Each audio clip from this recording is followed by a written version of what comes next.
Good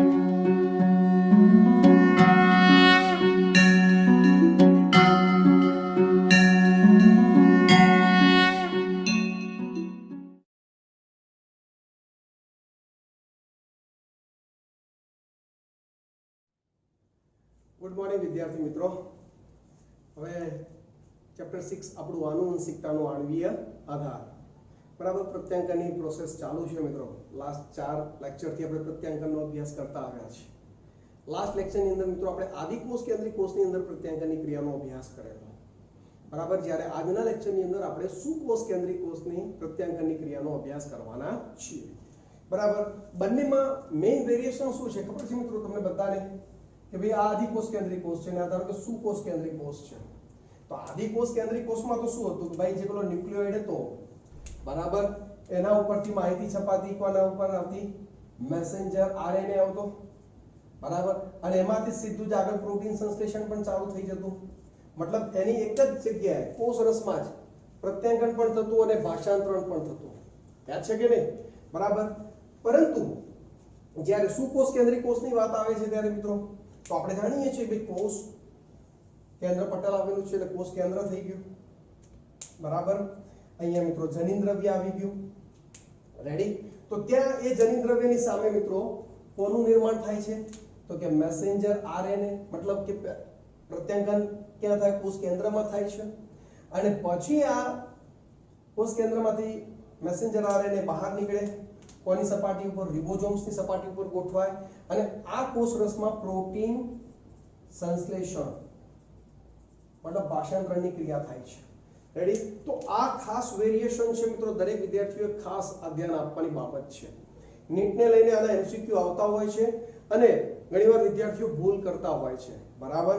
તો એ વસ્તુ ઉપર ખાસ ધ્યાન કેન્દ્રિત કરવું કે ભાઈ આદિકોષ કેન્દ્રિત કોષમાં બધી જ પ્રોસેસ ચાહે પ્રત્યાંકન હોય કે ભાષાંતરણ ટ્રાન્સક્રિપ્શન કે ટ્રાન્સલેશન બંને એના કોષ રસમાં થઈ જાય છે બરાબર। જ્યારે સુકોષ કેન્દ્રિત કોષમાં ટ્રાન્સક્રિપ્શન કોષ કેન્દ્રમાં થાય છે જ્યારે ટ્રાન્સલેશન કોષ રસમાં થાય છે। એટલે બંને ક્રિયાઓ અલગ અલગ છે। પહેલામાં બંને સાથે થઈ શકતી હતી અમુક વાર એવી પણ ઘટનાઓ બને કે ટ્રાન્સક્રિપ્શન અને ટ્રાન્સલેશન સાથે પૂર્ણ થાય। કાલે ચર્ચા મતલબ લાસ્ટ લેક્ચરની અંદર આપણે ચર્ચા કરી છે બરાબર। જ્યારે અહીંયા તો પહેલા ટ્રાન્સક્રિપ્શન જ થશે અને પછી જ ટ્રાન્સલેશન થાય છે। ચલો ક્લિયર છે ઓકે। હવે આદિકોષ કેન્દ્રિત કોષની અંદર મિત્રો એક જ આરએનએ પોલિમરેઝ ઉત્સેચક હતો યાદ છે કે નહીં બરાબર। કે જે ને સિગ્મા ફેક્ટરની અને રો ફેક્ટરની જરૂર પડતી હતી પ્રમોટર અને સમાપક સ્થાનને સૂચક કરવા માટે। બાકી તો પ્રલંબન તો બરાબર એ સરળતાથી પોતે જ કરી શકતો હતો રેડી। અહીંયા એ બધી ઘટનાઓ નથી જોવા મળતી। રીઝન શું ભાઈ કોષ કેન્દ્રમાં ઓછામાં ઓછા 3 પ્રકારના આરએનએ પોલિમરેઝ જોવા મળે છે। એટલે સુકોષ કેન્દ્રિત કોષના કોષ કેન્દ્રમાં 3 પ્રકારના આરએનએ પોલિમરેઝ હાજર છે બરાબર। અને આમની વચ્ચે સ્પષ્ટ મિત્રો શું જોવા મળે શ્રમ વિભાજન। શ્રમ વિભાજન એટલે કાર્યની વહેંચણી મિત્રો। શ્રમ વિભાજન એટલે શું મિત્રો કાર્યની વહેંચણી।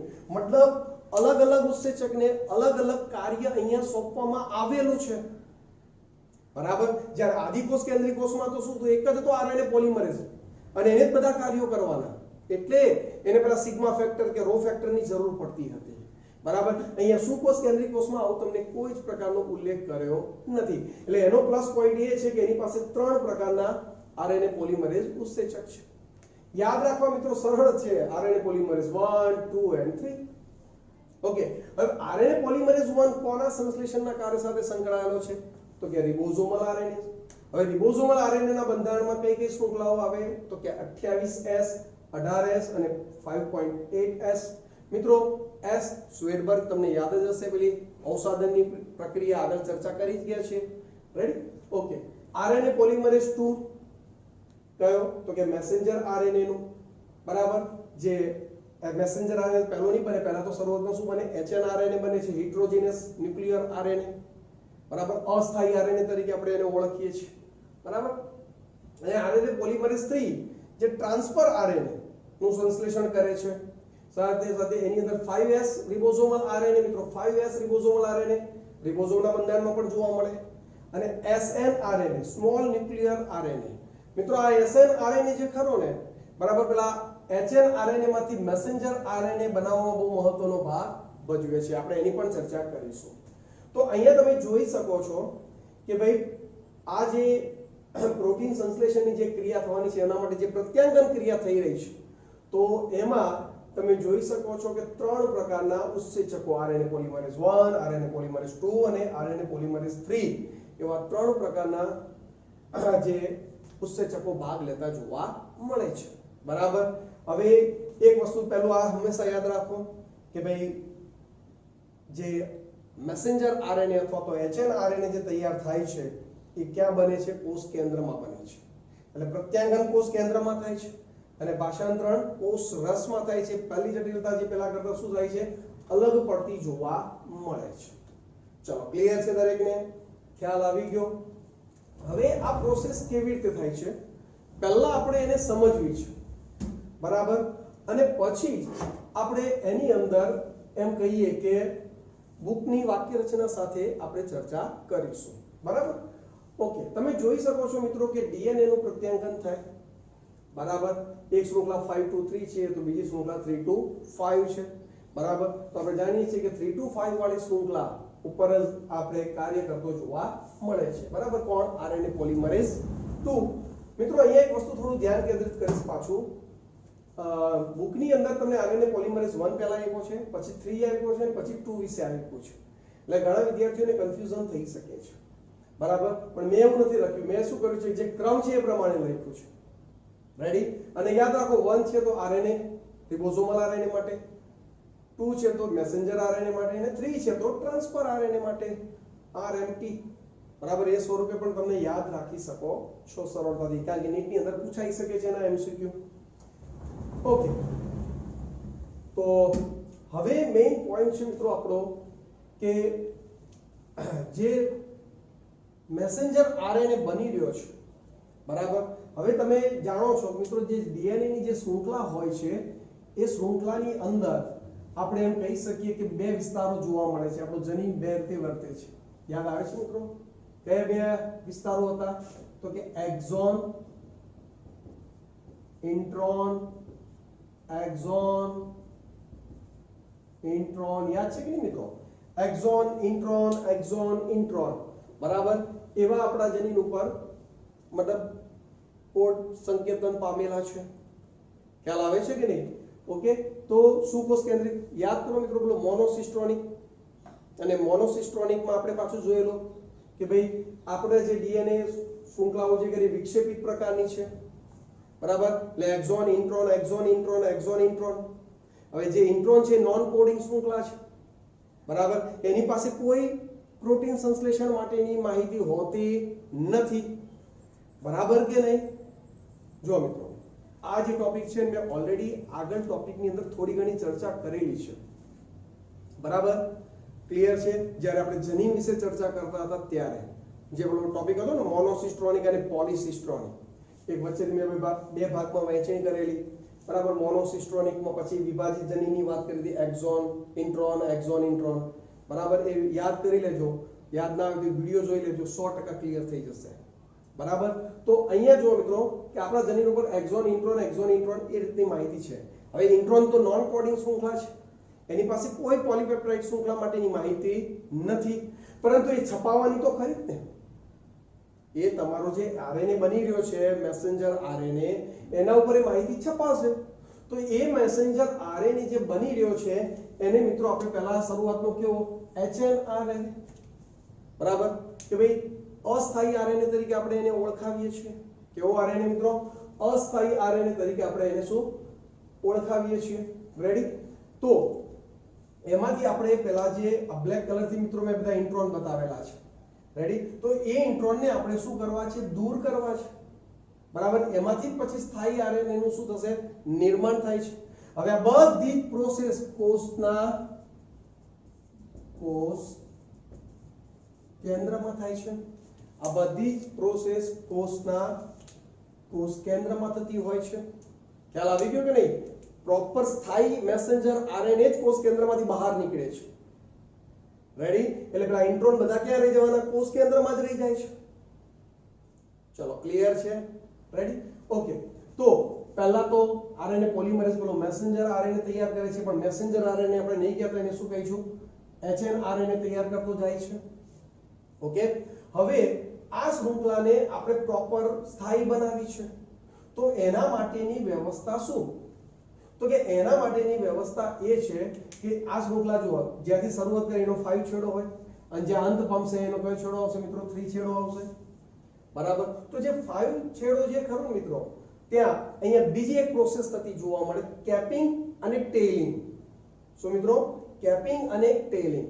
જે શીર્ષ છે મિત્રો, આપણે શીર્ષ ઉપર હંમેશા માથા ઉપર આપણે શું કરીએ છીએ? ટોપી જ પહેરતા હોઈએ છીએ. બરાબર. તો એ પ્રોસેસને મિત્રો એ કેપિંગ તરીકે ઓળખવામાં આવે છે.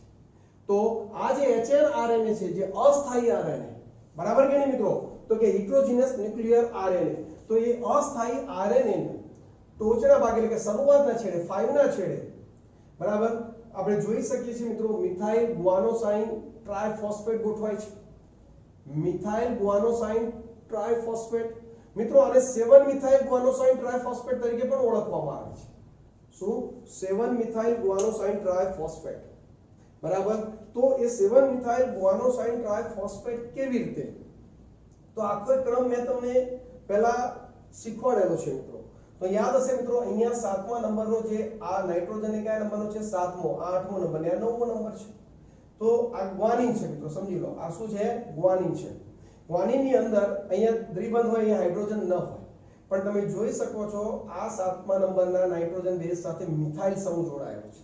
કયા નંબરના? 7મા નંબરના નાઇટ્રોજન બેઝ સાથે. એટલે આ 7મો નંબર અને આ મિથાઇલ સમૂહ એટલે 7 મિથાઇલ ગ્વાનોસાઇન ટ્રાઇફોસ્ફેટ તરીકે ઓળખવામાં આવે. એટલે આ તો જો નાઇટ્રોજન બેઝ છે, આપણે પેલી પેન્ટોસ શર્કરા બી દર્શાવી પડશે કે નહીં? અને એના પહેલા નંબરના કાર્બન સાથે જોડાઈ જાય અને અહીંયા પેલા ફોસ્ફેટ અણુ આવી જાય 3. ચલો, ક્લિયર છે? તો થઈ ગયું 7 મિથાઇલ ગ્વાનોસાઇન ટ્રાઇફોસ્ફેટ. ક્યાં જોડાય? 5મા છેડા સાથે. એને કેપિંગ કહે છે. શું કહે છે મિત્રો? કેપિંગ તરીકે ઓળખવામાં આવે. બરાબર. એને સ્થાયી આરએનએ બનાવવામાં આપણા મદદરૂપ છે. ચલો, ક્લિયર?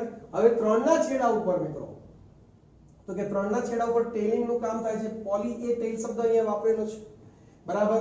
તો અહીંયા મિત્રો જેમ આપણે તો ને એડેનિન, બરાબર, તો એડેનાઇલેટ સ્વરૂપ અહીંયા તમે જુઓ 200 થી 300 વાર, 200 થી 300 જેટલી સંખ્યામાં એડેનાઇન ગોઠવાતો જાય છે અને પોલી એ ટેલ તરીકે ઓળખવામાં આવે છે. ચલો, ક્લિયર છે? તો આ રીતે કેપિંગ અને ટેલિંગ વાળી પ્રોસેસ કોના ઉપર થતી હોય? એચએન આરએનએ ઉપર થતી જોવા મળે છે. બરાબર. આ આખી રચનાને મિત્રો સ્પ્લિયોઝમ કોમ્પ્લેક્સ કહે છે. શું કહે છે? સ્પ્લિયોઝમ કોમ્પ્લેક્સ તરીકે ઓળખવામાં આવે છે. રેડી? હવે યાદ કરો મિત્રો, તમને મેં કીધેલું એસએન આરએનએ. શું? SN RNA, small nuclear RNA. આ આરએનએ સ્મોલ ન્યુક્લિયર આરએનએ એક ઉત્સેચક તરીકે વર્તે છે. શું તરીકે વર્તે છે? ઉત્સેચક તરીકે વર્તે છે. અને અમુક પ્રોટીન ભેગા મળી, જે આપણો પેલો ઇન્ટ્રોન વાળો વિસ્તાર હતો ને, આ વિસ્તાર ઇન્ટ્રોન, બરાબર, એની સાથે જોડાઈ એને કટિંગ કરવાના કાર્ય સાથે સંકળાય છે. મતલબ કે એને દૂર કરવાના કાર્ય સાથે સંકળાય છે. કયો આ આરએનએ મિત્રો? SN RNA, small nuclear RNA. એક ઉત્સેચકીય ભાગ તરીકે વર્તે છે. સાથે સાથે અમુક પ્રોટીન અણુઓ પણ એની સાથે જોડાય છે. અને એ આપણે એમ કહીએ છીએ કે એક્ઝોન અને ઇન્ટ્રોન બંનેને કટ કરવાનું કાર્ય કરે છે. એક્ઝોન ઇન્ટ્રોનને કટ કરે છે. એટલે બધા જ ઇન્ટ્રોન વાળા વિસ્તાર શું થાય? છૂટા પડવા લાગે છે. બરાબર. અને આ જે એક્ઝોન વિસ્તારો ખરા, આરએનએ લિગેઝ જેવા ઉત્સેચક મળે એકબીજા સાથે શું થાય? જોડાઈ જાય છે. બરાબર. અને આ રીતે તમે જોઈ શકો છો આપણો સંપૂર્ણ સ્થાયી મેસેન્જર આરએનએ તૈયાર થતો જોવા મળે છે. પણ આ બધી જ પ્રોસેસ ક્યાંથી? કોષના કોષ કેન્દ્રમાં થાય છે. બરાબર. અને જે પેલા ઇન્ટ્રોન દૂર થયા, બધા જ ઇન્ટ્રોન કોષના કોષ કેન્દ્રમાં જ રહી જશે. બરાબર. જે એન્ઝાઇમ દ્વારા એનું વિઘટન થઈ જશે. બરાબર. અને આ મેસેન્જર આરએનએ હવે કોષના કોષ કેન્દ્રમાંથી બહાર નીકળશે. બરાબર. એ મેસેન્જર આરએનએ કોષના કોષ કેન્દ્રમાંથી બહાર નીકળશે અને કોની સપાટી? તો કે રિબોઝોમ્સની સપાટી પર ગોઠવાઈ જશે અને ત્યાં મિત્રો ભાષાંતરણની ક્રિયા થતી જોવા મળે છે. ખ્યાલ આવે છે કે નહીં? ઉતરે છે મગજમાં? ઓકે. તો મેઇન જે બીજી પ્રોસેસ જે કરી, જે આદિકોષ કેન્દ્રિત કોષ કરતા અલગ છે, એની મેઇન તો આ છે કેપિંગ અને ટેલિંગ. કારણ કે સુકોષ કેન્દ્રિત કોષમાં મિત્રો એક્ઝોન ઇન્ટ્રોન જેવા જનીનની ગોઠવણી થયેલી જોવા મળે છે, બરાબર. ઇન્ટ્રોનનું કોઈ જ કાર્યનું પ્રદાન નથી, તો એને દૂર કરવા જરૂરી છે, બરાબર. અને સ્થાયી મેસેન્જર આરએનએ ને રિબોઝોમ સુધી પહોંચાડવો જરૂરી છે, બરાબર. તો એના માટે કેપિંગ અને ટેલિંગ જેવી પ્રોસેસ થતી જોવા મળે છે, બરાબર. 7 મિથાઇલ ગ્વાનોસાઇન ટ્રાઇફોસ્ફેટ, મેં તમને કીધું 7મા નંબરના નાઇટ્રોજન બેઝ ઉપર મિથાઇલ સમૂહ ગોઠવાય છે. આપણો ગ્વાનીન જ છે, આ ખ્યાલ આવે છે કે નહીં? પરંતુ નાઇટ્રોજન સાથે કોઈ ઘટક જોડાયેલો હોતો નથી, પરંતુ અહીંયા મિથાઇલ જોડાય છે એટલે એને 7 મિથાઇલ ગ્વાનોસાઇન ટ્રાઇફોસ્ફેટ તરીકે ઓળખવામાં આવે છે. ટ્રાઇફોસ્ફેટ તો જો 3 ફોસ્ફેટ છે. અહીંયા પણ મિત્રો એનર્જી 2 ફોસ્ફેટના અણુ છૂટું પડે, એટલે પ્રત્યાંગનની ક્રિયા માટે પણ એનર્જી એને કણાપ સૂત્રો ઉપર આધાર રાખવો પડતો નથી, બરાબર. ટ્રાઇફોસ્ફેટમાંથી જ એને ઊર્જા પ્રાપ્ત થતી, એટલે 2 ફોસ્ફેટના અણુ છૂટા પડશે કે નહીં, બરાબર. તો એના થકી જ બધા ન્યુક્લિયોટાઇડ એકબીજા સાથે શું થાય? જોડાતા હોય છે. ચલો, ક્લિયર છે? તો આ રીતે એક્ઝોન ઇન્ટ્રોન થઈ ગયા. પછી સ્પ્લિસિંગની આરએનએ સ્પ્લિસિંગની ક્રિયા થશે, મતલબ કે ઇન્ટ્રોનનો ભાગ દૂર થશે ને એમાં કોણ મદદ કરે છે? પેલો એસએનઆરએનએ ઉત્સેચકની માફક. એની સાથે એટીપી શક્તિ પણ વપરાય છે, એટીપી નો ઉપયોગ પણ કરે છે, રેડી. તો એટલો ભાગ કટ કરી દેશે અને આરએનએ લિગેઝ જેવા ઉત્સેચકો દ્વારા કે એક્ઝોનની આ શૃંખલા શું થશે? જોડાઈ જશે અને આ રીતે સંપૂર્ણ કમ્પ્લીટ આપણો સ્થાયી મેસેન્જર આરએનએ તૈયાર થતો જોવા મળે છે. ચલો, ક્લિયર છે? હવે ભૂખ શું કહે છે એના સાથે પણ આપણે એના શબ્દો પણ આપણે જોઈ લઈએ કે જેથી આપણું ચિત્ર એ પણ એકદમ ક્લિયર થઈ જાય. ધ્યાન આપજો મિત્રો. બીજી જટિલતા એ છે કે પ્રાથમિક પ્રત્યાંકનમાં એક્ઝોન અને ઇન્ટ્રોન બંને ધરાવે છે તથા તે બિનકાર્યકારી છે, બરાબર ને? ઇન્ટ્રોન કેવા છે મિત્રો? બિનકાર્યકારી વિસ્તાર છે. આથી તે વિશિષ્ટ પ્રક્રિયામાંથી પસાર થાય છે જેને સ્પ્લિસિંગ કહે છે. શું કહેવાય મિત્રો? સ્પ્લિસિંગ કહેવાય છે. હમણાં ચર્ચા કરી આપણે, જેમાં ઇન્ટ્રોન્સ દૂર થઈ જાય છે અને એક્ઝોન એક નિશ્ચિત ક્રમમાં એકબીજા સાથે શું થાય? જોડાઈ જાય છે, બરાબર કે નહીં? અહીંયા હાલ જ આપણે ચર્ચા કરી મિત્રો કે ભાઈ exon intron exon intron exon intron exon, આ રીતનો આપણો પહેલો આરએનએ તૈયાર થાય છે. એક્ચ્યુઅલી આ જ વસ્તુ ડીએનએ ઉપર પણ હતી છે, રેડી. અને એના એક વસ્તુ મેસેન્જર એટલે કે એચએનઆરએનએ ઉપર અસ્થાયી આરએનએ ઉપર જમાવટ થઈ હતી, તો આ ઇન્ટ્રોનને દૂર કરવો પડશે કે નહીં? કારણ કે તો કોઈ સંકેતન કરતા નથી, બરાબર. અને એક્ઝોન નિશ્ચિત ક્રમમાં શું થાય? જોડાઈ જાય છે. એચએનઆરએનએ વધારાની પ્રક્રિયાઓ જેમ કે કેપિંગ અને ટેલિંગ માંથી શું થાય? પસાર થાય છે. કેપિંગ અને ટેલિંગ મિત્રો, કેપિંગ એટલે માથા ઉપર કેપ આવે કે નહીં, બરાબર. તો કેપિંગ માટે કોણ છે? તો કે 7 મિથાઇલ ગ્વાનોસાઇન ટ્રાઇફોસ્ફેટ. અને ટેલિંગ માટે મિત્રો એડેનાઇન. ઘણી બધી શૃંખલાઓ 200 થી 300 જેટલા એ ગોઠવાય છે, બરાબર. તો એને ટેલિંગ કહે છે. કેપિંગમાં વિલક્ષણ, જો મિત્રો વિલક્ષણ ન્યુક્લિયોટાઇડ કીધું છે. નોર્મલી ન્યુક્લિયોટાઇડમાં આપણે શું પેલો ગ્વાનોસાઇન ટ્રાઇફોસ્ફેટ હોય, પણ અહીંયા મિથાઇલ ગ્વાનોસાઇન ટ્રાઇફોસ્ફેટ કીધું છે. ઓકે. એચએનઆરએનએ ના કયા છેડા ઉપર? 5 ના છેડા ઉપર, કે જે માત્ર 6 નો વિસ્તાર છે, છેડા પર જોડાય છે. ટેલિંગમાં એડિનાઇલેટેડ સમૂહ, કયો મિત્રો? એડિનાઇલેટેડ સમૂહ એટલે એડેનિનનો જ બનેલો સમૂહ 200 થી 300 સ્વતંત્ર રીતે ટેમ્પલેટના કયા? તો કે 3 ના છેડા ઉપર ઉમેરાય છે, રેડી. હવે પૂર્ણ સંસાધિત એચએનઆરએનએ ને હવે મેસેન્જર આરએનએ કહેવાય છે, બરાબર. એટલે આ બધું પ્રોસેસ ક્યાં થઈ? કોષના કોષ કેન્દ્રમાં જ થાય છે. એટલે એચએનઆરએનએ કન્વર્ટ થઈ ગયો શેમાં? મેસેન્જર આરએનએ માં. હવે ક્યાં? તો જે ભાષાંતરણ માટે કોષ કેન્દ્રમાંથી સ્થાનાંતરણ પામે છે ક્યાં જશે? કોષ રસમાં, રિબોઝોમ્સની સપાટી ઉપર જશે. ચલો, ક્લિયર છે? આગળ શું કહે છે જુઓ. વિભાજિત જનીન, બરાબર. સ્પ્લિટ જીન જેને આપણે કીધેલું, બહુ બધી વાર ચર્ચા થઈ ગઈ. વ્યવસ્થા જનીન સંકુલની પ્રાચીન રચનાને પ્રસ્તુત કરે છે. કઈ રચના મિત્રો? પ્રાચીન, આદિ રચના કહી શકીએ, બરાબર. કે આપણા પૂર્વજોમાંથી શાયદ બની શકે એ વખતે આ જનીન કે કાર્યરત હોઈ શકે, પણ આપણામાં આજે કાર્યરત નથી. એટલે જે સ્પ્લિટ જીન થઈ ગયા એ સાઈડમાં ચાલ્યા જાય છે. આપણા લક્ષણોમાં ચેન્જીસ થઈ રહ્યા છે મિત્રો. આપણા ખોરાકની પદ્ધતિ બદલાઈ રહી છે, બરાબર આપણે રહેવાની પદ્ધતિ બદલાઈ રહી છે બરાબર તો એના માટે આપણા અંદર ઉત્સેચકો પણ બદલાતા જાય છે પ્રોટીન પણ અલગ અલગ બનતા જાય છે જો શું કહે છે ઇન્ટ્રોન્સની હાજરી પ્રાચીન યુગની યાદ અપાવે છે બરાબર ઓકે અને સ્પ્લિસિંગ આપણે સ્પ્લિસિંગ જે પ્રક્રિયા જે ખરી મિત્રો એ આરએનએ વિશ્વની પ્રભુતાને વ્યક્ત કરે છે આપણી આરએનએ વિશ્વની પ્રભુતા બરાબર આરએનએ વિશ્વ આરએનએ નું શું મહત્વ છે એની રજૂઆત કરતું જોવા મળે છે બરાબર અર્વાચીન સમયમાં સજીવ તંત્રમાં આરએનએ અને આરએનએ આધારિત પ્રક્રિયાઓને સમજવી અત્યંત આવશ્યક ગણાય છે બરાબર હાલના સમયમાં આરએનએ આપણા કેટલા કાર્યો સાથે સંકળાયેલા છે બરાબર કોઈ ઉત્સેચકીય પ્રક્રિયાઓમાં કોઈ બંધારણીય ઘટક તરીકે ખરેખર એનું કેવું છે મિત્રો ખૂબ જ મહત્વ છે બરાબર તો એને યોગ્ય રીતે ન્યાય મળે ખૂબ જ જરૂરી છે એટલે એનો અભ્યાસ કરવો ખૂબ